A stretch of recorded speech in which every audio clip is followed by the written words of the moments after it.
La poussière tourbillonnait dans des rues de sable interminables. Quelque part, des portes de saloon claquaient l'année contre les murs, et au loin, on entendait le cliquetis métallique d'un revolver que l'on armait lentement. Le Far West n'était pas un endroit pour les faibles. Ici, ce ne sont pas les mots qui décidaient de la vie ou de la mort, mais les armes qu'un homme portait à ses côtés. Certains revolvers ont transformé des hommes de loi en légendes. Certaines carabines faisaient trembler des bandes entières de bandits. Et certaines armes étaient si redoutées que leur seule vue suffisait à mettre fin à une fusillade avant même que le premier coup ne soit tiré. Mais Hollywood a beaucoup changé la donne. Derrière les films se cachent de véritables armes et l'histoire sombre, à la puissance de feu, brutale, et des hommes dont les noms sont restés inoubliables jusqu'à aujourd'hui. C'est précisément pourquoi nous allons aujourd'hui examiner les 10 armes les plus célèbres du Far West, des armes que les cow-boys, les marshals et les hors-la-loi portaient réellement sur eux. Certaines sont devenues des symboles de toute une époque, d'autres ont transformé des hommes ordinaires en légendes mortelles de la frontière. Shotgun, le Colt Single Action Army Peacemaker. Avant même que son propriétaire ne parle, le Peacemaker disait déjà tout de lui.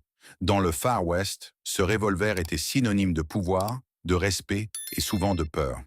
Lorsque l'armée américaine l'introduisit officiellement en 1873, personne ne se doutait qu'il deviendrait l'arme de poing la plus célèbre de toute la frontière. Pourtant, quelques années là plus tard, le Colt Single Action Army pendait aux hanches des cow-boys, des marshals, des hors-la-loi et des chasseurs de primes dans presque toutes les villes poussiéreuses entre le Texas et l'Arizona. La lourde cartouche de .25 Colt lui conférait une puissance de feu suffisante pour neutraliser un homme d'un seul coup. C'est précisément pourquoi des as de la gâchette comme Wyatt Earp ou Pat Garrett faisaient confiance à cette arme quand des secondes décidèrent de la vie ou de la mort. Même le général George Patton portait encore des décennies plus tard un Peacemaker au poignet en ivoire, en signe de son admiration pour le Far West. La fiabilité du revolver était particulièrement redoutée. Alors que d'autres armes se bloquaient dans la poussière ou par temps de pluie, le Peacemaker fonctionnait presque toujours. Plus de 357 000 exemplaires ont été fabriqués rien que pendant la première ère de production, et Colt continue de produire ce revolver à ce jour. Aucun autre revolver n'est devenu autant le visage de l'Ouest américain que le Peacemaker. 2. La Winchester Model 1873. Peu d'armes sont devenues aussi célèbres dans le Far West que la Winchester 1873. Beaucoup l'appelaient à l'époque simplement « l'arme qui a conquis l'Ouest ». Et de fait, il n'y avait presque aucun endroit sur la frontière où cette carabine n'apparaissait pas. Les cow-boys la portaient lors des longs trajets de bétail, les shérifs l'utilisaient pour défendre leur ville, et même les hors-la-loi faisaient confiance à sa vitesse et sa fiabilité. Contrairement à de nombreuses carabines plus anciennes, la Winchester pouvait tirer plusieurs coups d'affilée sans avoir besoin d'être rechargée laborieusement après chaque coup. C'est précisément cet avantage qui la rendait si dangereuse lors de véritables fusillades. La Winchester était également très populaire car elle utilisait les mêmes munitions que le Colt Peacemaker. Un cow-boy n'avait donc qu'à transporter un seul type de cartouche, que ce soit pour le revolver ou la carabine. Entre 1873 et 1923, plus de 720 000 exemplaires furent produits et sa réputation se répandit bien au-delà des frontières de l'Amérique. Même le célèbre chef Apache Geronimo aurait possédé une Winchester. Pour beaucoup, cette carabine était plus qu'une simple arme. C'était un symbole de survie, de liberté et de la lutte incessante pour le Far West. 3. Le fusil de chasse à double canon, Coach Gun. Quand une Coach Gun apparaissait soudainement quelque part dans le Far West, la plupart des gens savaient immédiatement que la situation allait dégénérer. Ce fusil de chasse à double canon, à canon scié, n'était pas élégant, pas particulièrement précis et n'était pas non plus destiné aux longues distances. Mais à courte distance, il se transformait en l'une des armes les plus brutales de son époque. Wells Fargo a commencé dès la fin des années 1850 à équiper ses gardes de diligence avec de tels fusils de chasse pour repousser les attaques de convois d'or. C'est de là que vient encore aujourd'hui la célèbre expression « riding shotgun ». Les puissantes charges de chevrotines de calibre 10 ou 12 pouvaient causer des dégâts dévastateurs à quelques mètres. Il n'était pas nécessaire d'être un bon tireur. Souvent, il suffisait de tirer grossièrement en direction de l'adversaire. La Coach Gun est devenue particulièrement tristement célèbre grâce au légendaire duel d'hockey choral, lorsque Doc Holliday aurait touché un adversaire à bout portant avec une charge de chevrotine. Les témoins oculaires ont décrit les faits comme étant d'une brutalité choquante. Wyatt Earp utilisa également une telle arme plus tard contre le hors-la-loi Curly Bill. Dans le Far West, on disait à l'époque « Un revolver, c'est des ennuis. Un fusil de chasse, c'est la mort. » C'est précisément pourquoi la Coach Gun inspirait la peur à la simple vue. La carabine Henry. Alors que de nombreux soldats de la guerre de sécession devaient encore recharger laborieusement leurs armes, après chaque coup, la carabine Henry pouvait tirer balle après balle. C'est précisément pourquoi certains adversaires l'appelaient « à l'homme avec effroi ». La carabine maudite qui se charge le dimanche et tire toute la semaine. Avec son magasin tubulaire sous le canon, la Henry pouvait contenir jusqu'à 16 cartouches, une puissance de feu incroyable pour l'époque. Un tireur expérimenté était capable de tirer tous les coups en moins d'une minute. Pour beaucoup dans le Far West, cette arme semblait presque magique. Benjamin Tyler Henry développa la carabine en 1860, mais son prix élevé en fit d'abord un bien de luxe. Beaucoup de soldats l'achetaient, alors même avec leur propre argent, car ils savaient l'avantage considérable qu'elle offrait lors d'une fusillade. Plus tard, la carabine Henry se répandit dans tout l'Ouest et fut utilisée aussi bien par les cow-boys que par les guerriers indiens. C'est particulièrement pendant la bataille de Little Bighorn que l'on a pu voir à quel point les carabines à répétition étaient devenues dangereuses. Face à la puissance de feu rapide des carabines Henry et Winchester, de nombreuses armes plus anciennes semblaient soudainement désespérément dépassées. La carabine Henry changea à jamais la manière de combattre dans le Far West. Swank, le revolver Colt 1851. Navy bien avant que le célèbre Peacemaker ne domine le Far West, le Colt 1851, Navy était déjà considéré comme l'une des armes de poing revolver les plus élégantes et dangereuses de son temps. Il devint particulièrement légendaire grâce à Wild Bill Hickok, qui portait souvent 2 de ses revolvers au poignet en ivoire. Hickok était réputé pour son adresse au tir exceptionnel, et c'est précisément avec un Colt 1851 Navy qu'il aurait abattu son adversaire Davis Stute à une distance considérable, au milieu de la place du marché de Springfield. Pour beaucoup, cette histoire semblait presque impossible, car les revolvers de cette époque n'étaient généralement pas considérés comme particulièrement précis. Pourtant, le Colt 1851 Navy possédait un équilibre étonnamment bon et était donc préféré par de nombreux tireurs expérimentés.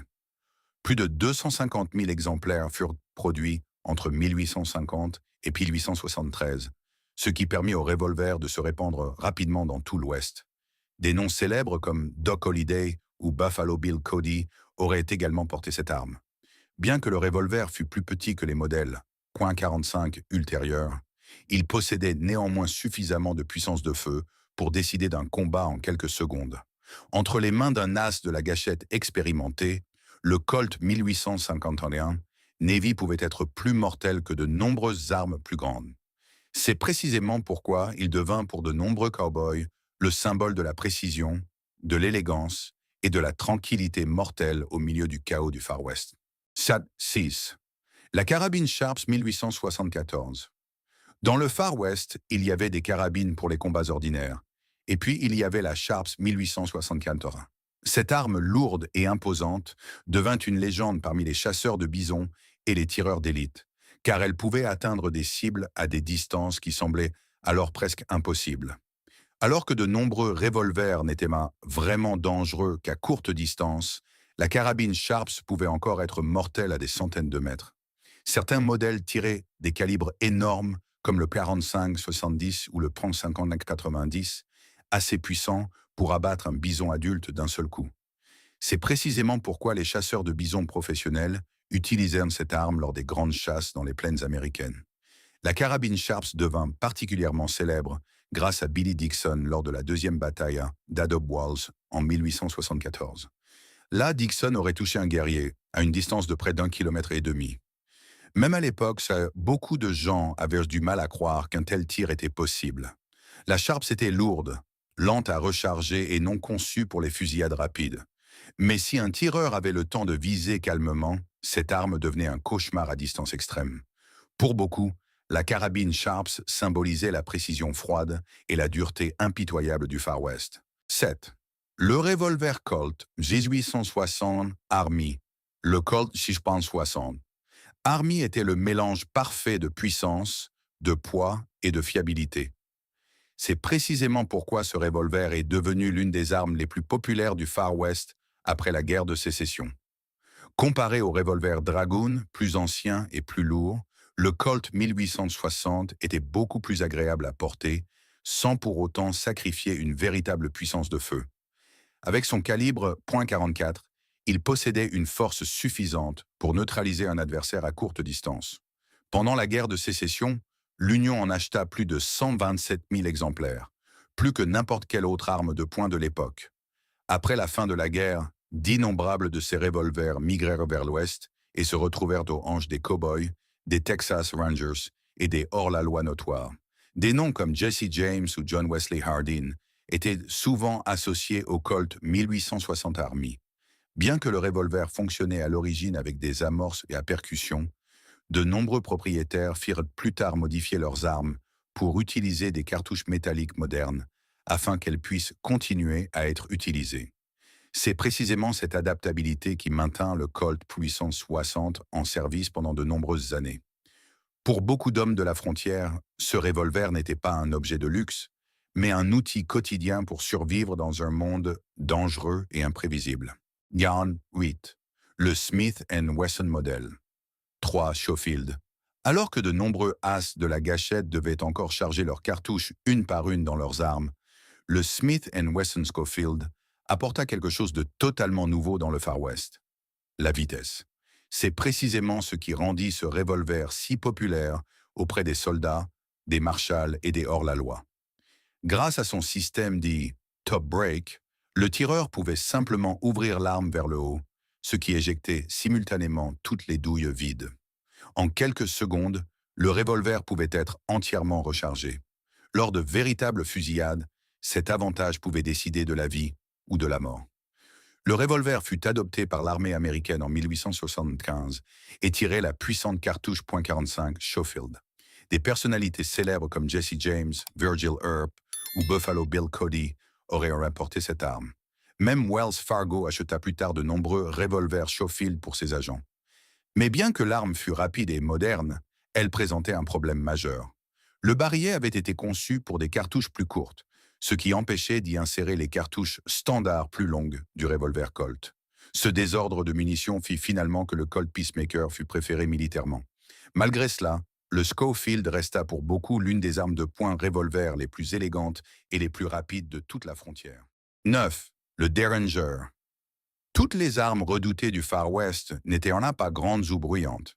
Certaines disparaissaient presque invisiblement dans une poche de veste, une botte ou sous une manche. C'est précisément pour cela que le Derringer devint célèbre. Ce minuscule pistolet semblait inoffensif au premier abord, mais à courte distance, il pouvait être aussi mortel que des armes bien plus grandes. Les joueurs de saloon, les parieurs, les prostituées et les voyageurs la portaient souvent secrètement sur eux, car elle était facile à dissimuler. Beaucoup ne remarquaient l'arme que lorsqu'il était déjà trop tard. La plupart des modèles de Derringer tiraient des balles de calibre 41 et étaient là suffisamment petits pour disparaître sans problème dans une poche de gilet. C'est précisément pourquoi le pistolet devint rapidement le symbole du danger caché dans le Far West. Sa sombre célébrité atteignit cependant son apogée en 1865, lorsque John Wilkes Booth assassina le président Abraham Lincoln avec un Derringer. Cet événement rendit le petit pistolet célèbre dans le monde entier. Bien qu'il ne puisse tirer qu'un seul coup, ce seul coup suffisait souvent à tout changer. Dans le Far West, on apprit ainsi une leçon importante.